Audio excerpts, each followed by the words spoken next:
কিভাবে এই যে চতুর্থ স্টেপ এবং পঞ্চম স্টেপ এখানে এমসিকিউ গুলো কেমনে সলভ করলে সত্যিকার অর্থে আমি এমসিকিউ সলভিং এ দক্ষ হব। আমি কি ভাইয়া বিগত বছরের প্রশ্নগুলো জাস্ট রিডিং দিয়ে যাব, কোশ্চেনটা পড়বো, এটা একটা কোশ্চেন, চারটা অপশন থাকে ক খ গ খ, কিছু কিছু বইয়ে এখানে ব্যাখ্যা দেওয়া থাকে, ঠিক আছে, অ্যান্সার সহ ব্যাখ্যা দেওয়া থাকে, এখানে উত্তর থাকে, তারপর এখানে ব্যাখ্যা দেওয়া থাকে। তাহলে কি ভাইয়া আমি এভাবে পড়বো, কোশ্চেনটা পড়বো, অপশনগুলো দেখবো, উত্তর দেখবো, ব্যাখ্যা পড়বো, রিডিং দিয়ে দিয়ে চলে যাব? না, এই ক্ষেত্রে আমরা একটা মেথড অ্যাপ্লাই করব, এটার নাম হচ্ছে অ্যাক্টিভ রিকলিং।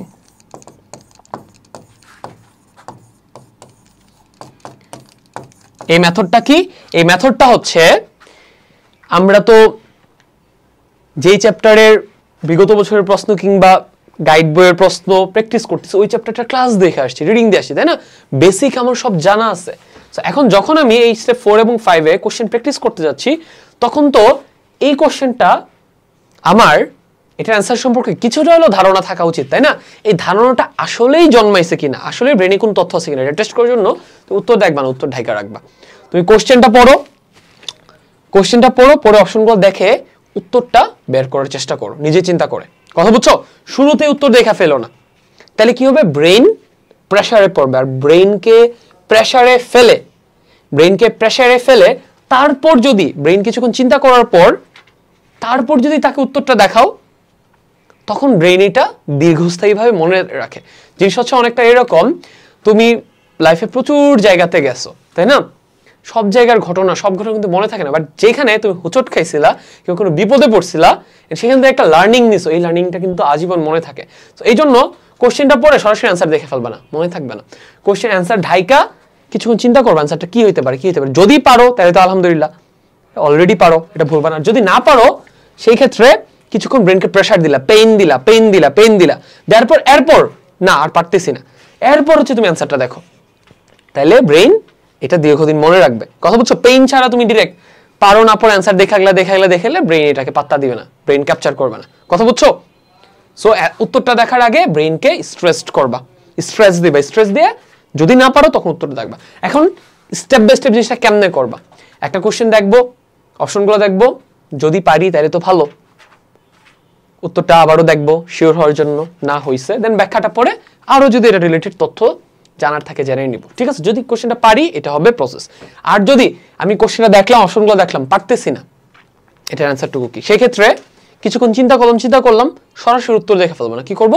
এবার আমি এই কোশ্চেনটা, যেহেতু আমি ওই চ্যাপ্টারগুলো রিডিং দিয়ে আসছি, আমি জানি এই কোশ্চেনটা বইয়ের কোন জায়গাটা থেকে আসছে, আমি কি করব? বেশিরভাগ গাইডে দেখবা আবার পাশে বইয়ের কোন জায়গা থেকে কোশ্চেনটা আসে লেখা থাকে, তাই তুমি বইয়ের ওই পার্টটাতে যাও। ওই পার্টটা নিশ্চয়ই তোমার ভালো মতো দেখা হয় নাই, এই জন্যই তুমি কোশ্চেনটা পারতেছো না। এই জন্য জাস্ট বইয়ের যেই পার্টটুকু থেকে এই কোশ্চেনটা আসছে, ওই পার্টটুকুকে আবার একটু দেখো, এরপর দেখবা তুমি কোশ্চেনটা সলভ করে ফেলতে পারতেছো উত্তর না দেখে। কথা বুঝছো? বেশিরভাগ ক্ষেত্রেই এই অ্যাটেম্পটে গিয়ে পায়রা যাবা। কিন্তু যদি এমন হয় যে এই কোশ্চেনটা যে পার্টটুকু থেকে আসছে ওইটা দেখার পরেও তুমি পারতেছো না, তখন আর কিছু করার নেই, উত্তরটা দেখো, ব্যাখ্যাটা দেখে বোঝার চেষ্টা করো কেমনে কি হয়েছে। কথা বুঝছো? এইভাবে অ্যাপ্রোচ দিলে এমসিকিউ তোমার ব্রেন একদম স্পঞ্জের মতো অ্যাবজর্ভ করে নিবে, একদম এক্সাম হল পর্যন্ত দীর্ঘদিন মনে থাকবে, তুমি এমসিকিউ একদম টপ লেভেলের প্রো হয়ে যাবা। কথা বুঝছো? এন্ড এমসিকিউ সলভিং এও দেখবা তোমার টাইম কম লাগবে, তুমি অত সহজে ভুলে যাবা না জিনিসপত্র, তোমার পড়াটা অনেক বেশি ইফেক্টিভ হবে। কথা বুঝছো? ব্যাখ্যা দেখেও যদি না বুঝো, উত্তর না দেখেও যদি না বুঝো, তার মানে এটা একটা ক্রিটিক্যাল এমসিকিউ। হ্যাঁ, এটা রেড মার্ক করে রাখবা, এটা ওই যে রিভিশন শিটে টুকে রাখবা, এটা কারোর কাছ থেকে বুঝে নিবা। এটা মাস্ট তোমাকে, মানে ব্যাখ্যা দেখার পর তুমি পারো নাই, তার মানে এটা তোমাকে কারোর কাছ থেকে হেল্প নিয়ে সলভ করতে হবে। এটা এক্সামের আগে মাস্ট আরো 1 থেকে 2 বার দেখা যেতে হবে, এটা রিভিশন শিটে যাবে, ঠিক আছে? আচ্ছা, তাহলে এইভাবে হচ্ছে এই মেথডে আমরা সলভ করব অ্যাক্টিভ। এই যে তুমি প্রথমে উত্তরটা না দেখে ব্রেনের ভেতর থেকে অ্যানসারটা জোর করে বের করে আনার চেষ্টা করলা, এটাকে বলা হচ্ছে অ্যাক্টিভলি রিকল করা, ব্রেনের ভেতরে আগে থেকে সেভ করা একটা ইনফরমেশনকে দেখে বের করে আনা। কথা বুঝছো? এটা কেন জরুরি ভাইয়া? কারণ ভাইয়া এক্সাম হলে আমরা বেসিক্যালি কি করি? অ্যাক্টিভ রিকলিং করি। এক্সাম হলে আমাদের কাছে কোনো উত্তর দেওয়া থাকে না, বই দেওয়া থাকে না, কিচ্ছু দেওয়া থাকে না, কোশ্চেনটা দেখে উত্তরটা একদম ব্রেইনের অতল গভীর থেকে বের করে আনতে হয়, দেন লিখতে হয়। তার মানে আমাদের ব্রেনে সেভ করা ইনফরমেশন কে কত এফিশিয়েন্টলি রিকল করে করে ডেকে আনতে পারে, কে কত দ্রুত অ্যাকুরেটলি বের করে আনতে পারে, এটার উপর কিন্তু নির্ভর করে কার এক্সামের পারফরমেন্স কত ভালো হবে, তাই না? তার মানে এই প্র্যাকটিসটাতে যে যত বেশি দক্ষ, সে এক্সাম হলে তত বেশি ভালো করবে। সে তাকে কোনো একটা কোশ্চেন করলে এটার অ্যান্সারটা তার ব্রেনে সেভ করেছে, সে খুব দ্রুত বের করে নিয়ে আসতে পারে।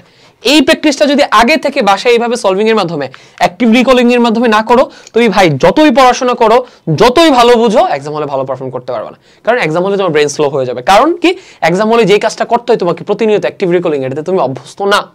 ঠিক আছে, তাহলে আমরা কিভাবে সলভ করবো অ্যাক্টিভ রিকলিং এর মাধ্যমে, এন্ড কোন কোন স্টেপ ফলো করে করবো তোমাদেরকে বুঝাই দিচ্ছি।